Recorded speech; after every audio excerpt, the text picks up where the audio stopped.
This morning I'm not actually going to preach a sermon as such. What I'm hoping to do is facilitate a conversation about our church's vision for outreach.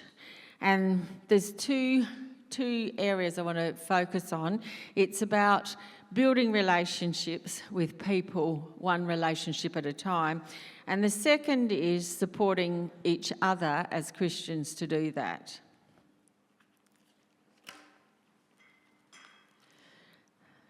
Now, the last two sermons I talked about were pretty much about outreach. And so you'd think I'd have got it by now.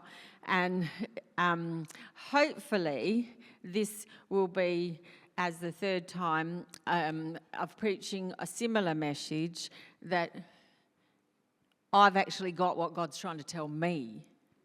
And that may be what God's trying to tell us as a group.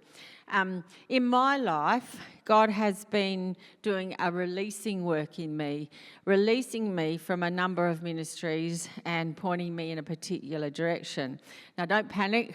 This is my church. I'm not going anywhere else. But he's been releasing me from ministries so that I can focus on one or two ministries and do them well, because what I came to see that I wasn't actually doing ministries well. So, for example, Create, by the time I got to Create on Sunday afternoon, I was just resenting it. So let's go to what God calls us to do. Now, I'll have to get this right. Which way do I go? Nope. It might be that it's not on, and that's probably me. Am I pushing the... Okay. And I have talked about these things before. Matthew 28, therefore, go and make disciples of all nations, baptizing them in the name of the Father and of the Son and of the Holy Spirit, and teaching them to obey everything I have commanded you, and surely I am with you always to the very end of the age. I'd also like to add in Isaiah 1:17. Learn to do right, seek justice, defend the oppressed, take up the cause of the fatherless, and plead the case of the widow. And Micah 6:8 says, He has shown you, O mortal, what is good, and what does the Lord require of you, to act justly, and to love mercy, and to walk humbly with your God. And finally, in James 1:27, religion that God our Father accepts as pure and faultless is this: look after the orphans and widows in their distress, and keep oneself from being polluted by the world. So, simply put, what does this mean for us? What am I doing? Okay. We are called to go out amongst people and love them, hear God's calling in the process, and humbly do right, listen to and help people who struggle, and out of this, make disciples. But as a church, we need to help each other to do this. And it might be to push, to skill, to share with. And I think in terms of a sermon, that's it. I'm done. That's what we're called to do. But what I want to do today is I want us to discuss some of this and to understand at the end our capacity and our ability to do things and why we do things, or at least have started to think about it.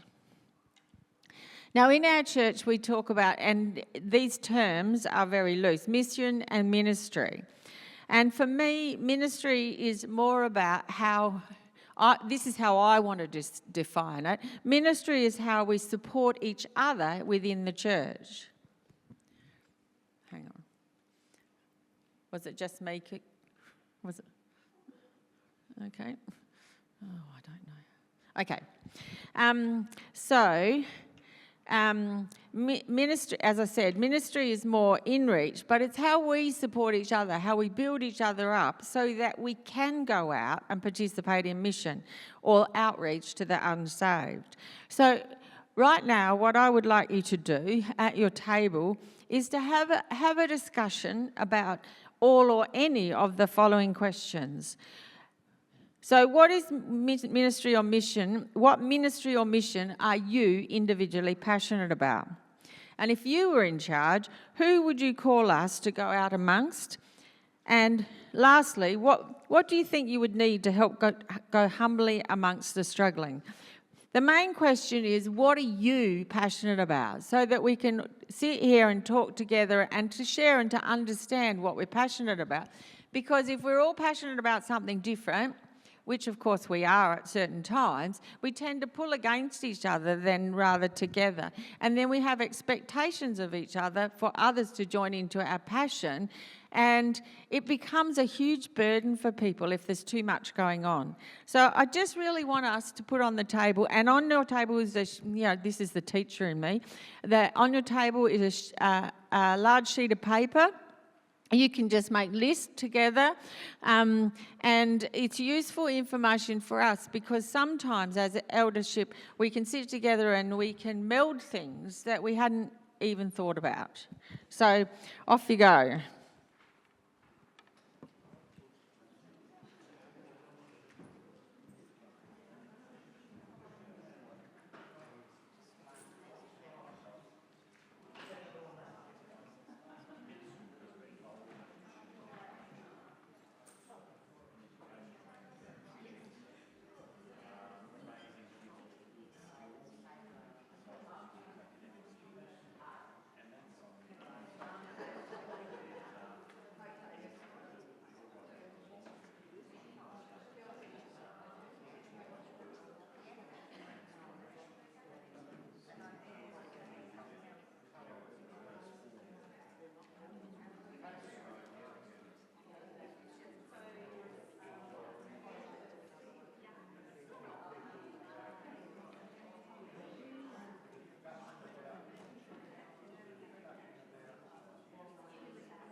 Okay. Thank you. Thank you for your conversations. I am going to move this forward a little bit, and we'll come back to your discussion as we move forward, if that makes any sense to you at this stage. So I sat down and reflected, on our current mission and ministries, and the things that either build us up so we have the strength to go out, and the things where we're going, or where we've really invested as a church, lots of people are involved. So we have weekly worship service, discipling children, outreach through probably Create and Sala, and apologies if there's things that you're very invested in that I just forgot. So for like the coffee cart and things like that. Pastoral care, prayer and discipling, facilities and finances. But when I actually went to speak to Jeff, who this is his bread and butter, his weekly, during the week job, and he said to me, and it really resonated with me, we have to ask the question, why do we do things? And that's not a judgment at all. It's just, if we don't know why we do it, then we just keep doing stuff for the sake of doing stuff. And I just want to leave that one sit with you, with why do we do all this? Now, when I continue to think about it, and I'm not going to read out all the names, and I profoundly apologise if anyone's name's not on one of these lists, because I'm not in all of these groups, and sometimes, obviously you miss a whole bunch of really important people who've been doing amazing work. But out of this, you can see there's not many people here who are not doing absolutely a lot. So we're all doing a lot, and yet we're Christians. As Christians, you always want to do a lot more. And I want you to have a discussion now about what motivates you to participate in the ministries that you were involved in. And then also have a discussion about why do you think we have them? And maybe you're the wrong people to, if you're talking about your ministry, you probably do have a fair idea of why you do it. But I want you to just have that discussion at your table so that we can think about moving forward. Okay, so I'm going to hand over to you again, and off you go.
Okay. I just want to progress this just a little bit more. And then, okay. So sometimes with ministries we come up with our own ideas, and that's not to say they're not great. But if we want to do stuff as whole church, if we want to stay, we talked about getting weary in our mission, but if we want to stay in a mission or a ministry, it's really so much about discerning where God is or where God is leading us. And sometimes He's leading us to places that are not something we've ever done before, so we're not comfortable with it. So I do want us to really think about how we discern where God is leading. And the second part of that is, how can we discern and listen to the community? We can say, we'll provide a program, we can say, we're going to do this and you can come in. But it seems to me, when you talk to other churches and you do reading about how to churches engage their community these days, that's not a particularly successful model.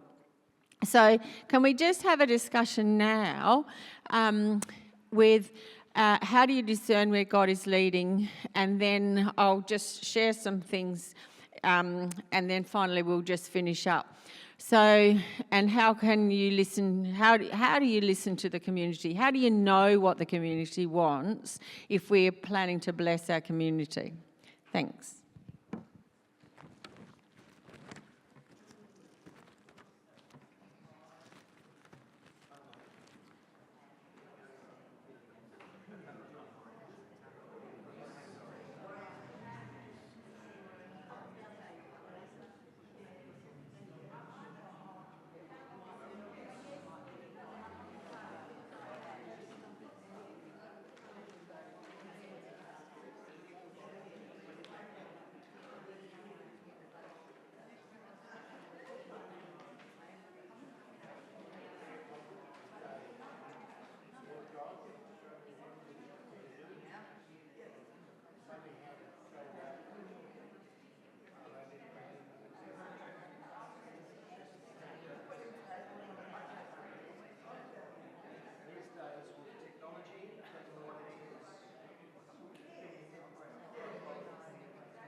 Sorry to interrupt your great discussions. I just want to move us forward a little bit. This is. I looked at the census details about Edwardstown, and there's a big sheet on your table that says this. So don't worry about the fact that you probably can't read that. And it is. Now those highlighted blue things were interesting to me. They may not be one bit interesting to you. And we often talk about our community, but maybe do we know our community as well as we think we do? And so that was just who is actually in Edwardstown. So you can have a look at that. And there's a second sheet of paper on your table. This is not for now.